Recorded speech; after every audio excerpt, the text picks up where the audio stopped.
Welcome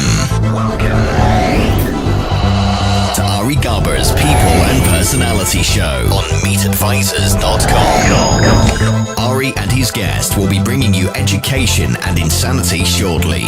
Good morning or good evening. I'm not sure when you're viewing our video. My name's Ari Garber. I'm the host of People and Personality here at MeetAdvisors.com. I am joined today by my guest, David Lord. David, thank you for being here. Good morning. Good morning. It's great to be here. Thank you. This is a special day. David is kind enough to give me his time today, but it's a very special day for him. Tell us why it's such a special day for you. Well, 8 years ago today, my father passed away. And on that day, I spent some time alone with him, and he said something that I'll never forget. He said, "How's your book coming, David?" How is your book coming, David? Well, I finally got it done. and I've seen the advanced galleys, so I'm very excited. And I thought I was going to talk to you about your business and your career, but this is really exciting, and it's an encapsulation. So tell us about perhaps a little bit of your background, and then how it led you to write this book. Well, I grew up in a small town, and went on to school, became a school teacher. And through that experience, also my father was a plant manager. And my mother was very supportive, and so I really learned the importance of people, respect for the individual, and hard work. And over the years, through my experience working at Ford Motor Company and being a consultant, I started to see a pattern in different elements that I wanted to capture, and it was always frustrating getting with a client and trying to go over that. So I said, well, maybe I could just put them all together in a small book. And I spoke to my dad about it, but it seemed like every Christmas or every Easter, he'd always ask me how it was going. And that day when it was his last day that he was living, it kind of resonated, and here it was, and 5 years later, I still hadn't written the book. And so it was on Thanksgiving, I looked at my wife Lolo, and I said, I have to write this book, and I think it was July 4th when we got it done. And excellent. It'll be 2 years this July. And now it's coming out. You were kind enough, and thank you once again, to bring me an actual physical copy, not just the PDF, which you had emailed in the past. And you inscribed it for me. What is the title of the book? The title is The Visual System of Work. And so we'll get into it in a minute, but you said something in your brief intro that is the reason I've sort of fallen in love with our relationship. You and I are both people-centric. We both acknowledge that it takes people to do anything. There's only so much automation that can be done. So tell us about your transition from people to visualization, because visualization requires people to interpret it. This is about your work. Well, as people, we have different perspectives. And I can see the world one way, and another person can see it differently. And when you get into a business, there's all different types of perspective. But the perspective that you see is usually what you feel is reality. And Will Durant said something very important. He said, if you want, what is wisdom? He said, to have 100% perspective of the whole.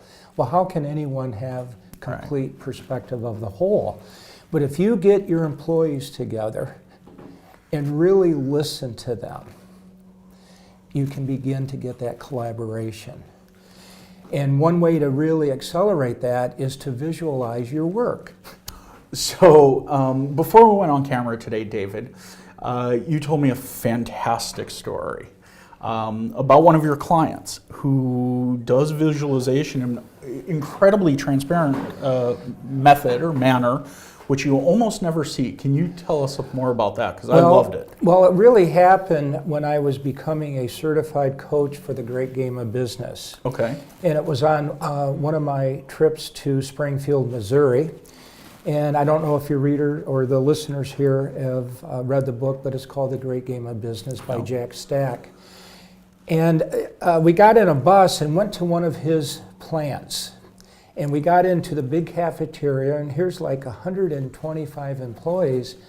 And up on the wall was this giant income statement. An income statement. And these aren't executives. No, these are shop floor guys. Shop floor people, and they were sharing the numbers. Yeah. And the story that Jack mentioned, a lady that worked there noticed that a lot of money was being spent on paper towels. And they allowed her to investigate, and I think they saved something like $25,000, $30,000 a year. Why?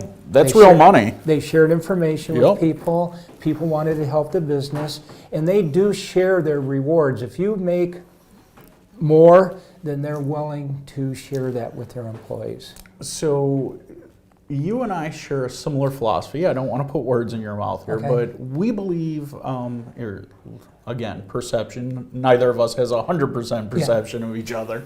I certainly believe that, and I'd like to punch anyone in the snout who repeats the old saw that I don't believe in. So many people say the customer is first, and I don't believe that. I believe the employee is first. If I don't have excellent employees, I'm never going to be able to take care of my customer. I'm glad you're bringing that up because during some of my earlier years, you always heard customer is king. Yeah. Customer is king. Well, I was taught that your employees are royalty.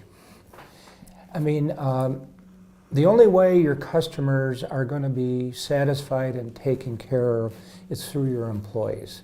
So you better make sure you take time to understand your employees, make sure they have the capability and they have the capacity, and take care of them.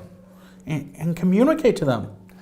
I'm regardless of how you manage. That takes you into sharing information. Yes.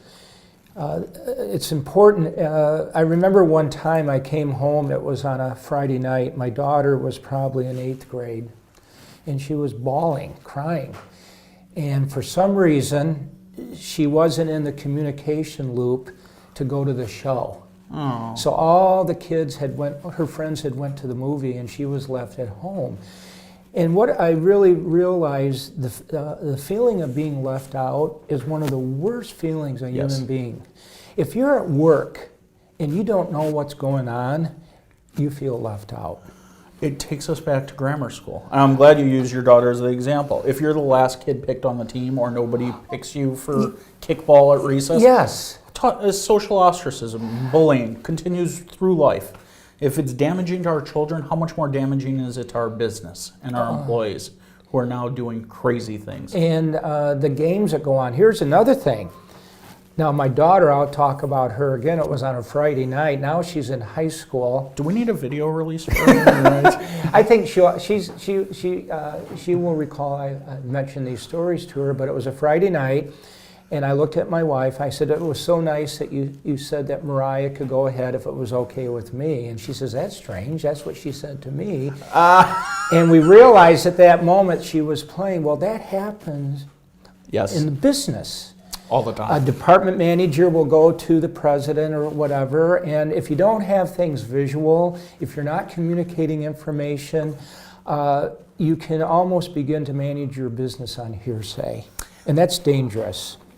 We're running short on time here today. I want you to come back because I love this dialogue and you and I have 58 other things to discuss. One of my least favorite pieces of corporate business management, that end of the year budget renewal and how they blow out their business. And you and I have both been consultants. Yes. And we've both benefited from those end of the year contracts because they needed to blow their budget so it was renewed at the same levels. Can I extract a promise from you to come back and talk about that madness? Oh, yes. I would love to come back. Okay. So, again, it's The Visual System of Business is the title of the book. Visual System of Work. Of work. I read the advanced copy via PDF. I'm sorry. I didn't. Now I have the physical book on my coffee table. Jeez. I will get it right and not thoroughly embarrass a dear friend in the future. No, you didn't embarrass me, all right. I will next time then. There you go. That's my promise. Okay.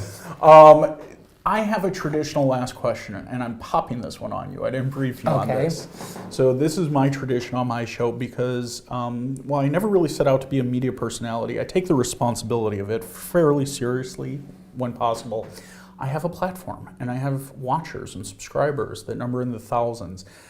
So my traditional last question, because I do always respect my guests, particularly you, a friend and a guest, what is your favorite charity or philanthropy? Why do you support their mission, and how do we get in touch with them? Well, for the last 3 or 4 years, I've worked with an organization called Kids Hope. Great. In Holland, Michigan. Well, they're really stationed in Zeeland, Michigan.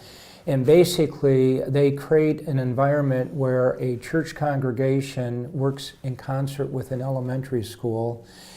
And the children of need, they hook up an individual from the congregation with that child, and they do a one-on-one, 1 hour per week. And what they found out, and there's research to back this up, that if you spend only 1 hour a week of quality time with the child, it will affect these 7 attributes of their person. Just 1 quality hour. And so that's an organization, and I think there's like 500 churches now. So there's a lot of young kids. You know, you think about that 1 hour. But I just, you know, how often does a boss or a manager or a supervisor spend A quality time with their individual? And if that can only happen once a week or once a month. So, but that's an organization that I we support. will look into that, and considering how many friends I have at Herman Miller and Oh, Steelcase really? up in Holland and Okay. Zeeland, I'm definitely going to ask around about that, and we'll see if we can find some local chapters here Herman in the Chicago Miller area. donated funds to create these cards, flashcards, to help the counselor or the person in the one-on-one meeting. So just to let you know that. Excellent. Well, then I'm going to ask them to send over a set. I'm having coffee with one of their innovation directors later this week. Okay. So I will ask her about that. David, it has been a pleasure, and I'm not going to do a formal goodbye. I'm just going to say, well, until next time, because I want to Okay. continue this conversation. We have things to talk about, including the lessons of business of putting new tires on your truck, and the importance of the receptionist, among other things. Okay. I'll see you next time. It's been a pleasure. Thanks you so much for coming Okay. here. Ari Garber with People and Personality Show, joined by David Lord at meetadvisors.com. We'll see you next time. Thanks so much.